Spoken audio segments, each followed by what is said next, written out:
Olá pessoal, tudo bem com vocês? Espero que esteja tudo bem, espero que sim. Estamos de volta para mais uma aula na faculdade dentro do Seminário Fateluz e nós vamos tratar do assunto pluralidade religiosa. Eu queria fazer uma breve revisão do que nós tratamos na última aula, tivemos a oportunidade de estarmos juntos e dizer o seguinte: como eu já havia dito, existem 10 grandes religiões principais no mundo, dentre elas o hinduísmo, jainismo, budismo na Índia, sikhismo na Índia, confucionismo na Índia, taoísmo também na Índia, o shintoísmo no Japão, judaísmo na Palestina, zoroastrismo na Pérsia, o atual Irã, o islamismo na Arábia e, como eu disse na aula passada, nessa lista alguns também vão incluir o cristianismo. Além dessas religiões, existem, olha só que interessante isso, esse dado é muito interessante, além dessas religiões existem mais de 10 mil seitas, 10 mil seitas que são subdivisões das mesmas religiões. Dentro dessas 10 religiões maiores, existem 10 mil subdivisões que se originam dessa religião principal e vem dar origem às mais diversas e variadas seitas. Existem 6 mil delas, dessas 6 mil dessas religiões estão localizadas na África, o continente africano, 6 mil dessas religiões. 1.200 estão localizadas nos Estados Unidos da América e o restante em outros países. 6 mil na África, 1.200 nos Estados Unidos, o restante em outros países. Então veja bem que o que vem a ser essa pluralidade religiosa? Na verdade, a pluralidade religiosa não é algo novo, é algo que existia inclusive nos dias de Jesus. Ele foi confrontado por diversas seitas. Tivemos a seita dos fariseus sendo os principais rivais do Senhor Jesus quando ele estava na terra, os saduceus também, diretamente combatendo com ele. Judaísmo, ao qual Jesus foi criado, no seio do judaísmo também se opôs aos seus pensamentos, à sua doutrina, ao evangelho das boas novas. Então nós vemos que o Senhor Jesus ele teve que lidar com essa pluralidade de pensamento religioso e ele teve que saber lidar com isso. O Senhor Jesus, em momento algum, ele entrou numa questão de entrar num conflito corporal, no conflito armado, não, de maneira nenhuma.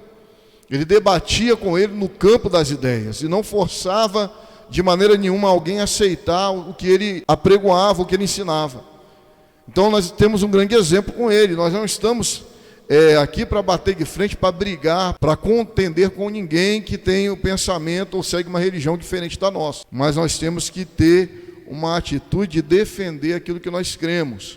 Então, na época de Jesus já havia essa dificuldade, que era uma diversidade de religiões, de seitas que existiam, que estava a todo tempo ali, batendo de frente com o que ele ensinava. E assim também, depois de Jesus, a igreja primitiva também teve os seus embates, com muitas filosofias, muitos ismos do pensamento humano. No final nós vamos falar um pouco sobre isso. Mas enfim, atualmente existem milhares de seitas e falsas religiões que pensam estar fazendo a vontade de Deus, quando na verdade não estão. Então nós devemos entender isso aí, irmão. Queridos, a pessoa, o adepto de uma religião ou de uma seita, ele não está ali porque ele quer dizimar o restante, ele quer destruir as pessoas que têm a fé diferente dele, ele não está ali porque ele é do diabo, não é nada disso. Na verdade, ele está ali achando na sua simplicidade que ele está fazendo a vontade de Deus. Nós não devemos olhar para eles com este olhar, para essas pessoas, com um olhar de misericórdia e fazer aquilo que for possível para tentar resgatá-los. Porém, sabemos que não é uma tarefa fácil. Com o estudo da heresiologia, nós recebemos subsídios para poder tentar argumentar com eles, tentar trazê-los para o verdadeiro Deus. Então, essas pessoas, eles acham que estão fazendo bem, estão fazendo coisa boa para a sua vida, mas na verdade eles estão tendo um problema de estar fazendo algo que eles acham que é bom, mas infelizmente da maneira errada, procurando Deus, muitas vezes até o Deus certo, mas no lugar errado, ou da forma errada. Para concluir esse tópico, com o estudo, nós percebemos, com esse estudo da pluralidade religiosa, nós vamos perceber de uma forma bem clara a manifestação das seitas e heresias em toda sorte e de todo tipo. E nisto está a pluralidade, desde os mais tradicionais e fechados grupos, até os mais aberrantes e estranhos que o inimigo de Deus tem lançado sobre a terra. Nós vamos observar a manifestação bem clara, agindo através das seitas e heresias, alguém que está por trás de tudo isso, inspirando, colocando no coração dessas pessoas desejo de seguir coisas que muitas vezes ferem a vontade de Deus, vai na contramão daquilo que Deus preceitua. Com isso, nós começamos a conhecer que por trás das seitas está o inimigo de Deus, que tem lançado os mais diversos tipos de pensamentos filosóficos, todos os tipos de ideias céticas, aberrações. Se nós analisarmos a frio, por trás disso tudo está o inimigo de Deus, usando dos seus ardis para tentar separar de Deus a maior quantidade de pessoas de uma forma sutil, através da falsa religião. E o que se deve ser tirado de informações como essa? Não é simplesmente o conhecimento de conteúdo, conhecimento que nos foi passado. Não é só para conhecer, só para ter conhecimento acerca desse assunto, conhecimento acadêmico, mas sim para ver a reação que nós vamos ter após adquirir esse conhecimento. Alguém disse certa vez que com o conhecimento vem uma grande responsabilidade junto. Então, o que faremos com esse conhecimento, o que vai determinar se nós realmente vamos estar fazendo bom uso ou não dele. O que nos auxiliou e o quanto nos abriu os olhos, esse conhecimento, para as realidades que até o presente momento pareciam não existir para alguns de nós. Esse conhecimento, nós precisamos tomar uma decisão para ver o que faremos com ele.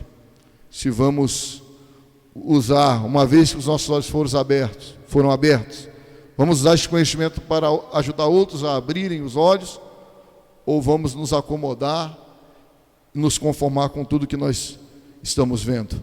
Então essa é uma pergunta que fica aí para a nossa reflexão. Com o conhecimento que adquirimos, existe uma responsabilidade junto.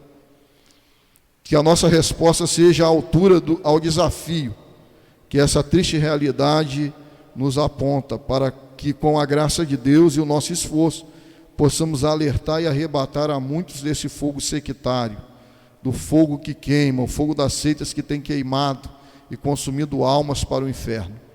Que nós possamos, com a ajuda de Deus, fazer um bom uso do conhecimento, e que a Fateluz seja esse instrumento de Deus, como um agente para te ajudar, para municiar você, aluno, para que possa servir e fazer melhor, ser uma bênção na vida de pessoas que estão se perdendo por causa de falsa religião. Então fica aí essa lição. Eu quero te convidar a estar novamente conosco na próxima aula, onde nós vamos estar tratando mais alguns assuntos. Vamos estar falando acerca da doutrina, definição de doutrina, o que é doutrina e para que eu quero saber de doutrina, o que importa a doutrina para mim. Então nós vamos falar sobre isso. Se você estiver curioso, você não pode perder a nossa próxima aula. Grande abraço e fica com Deus.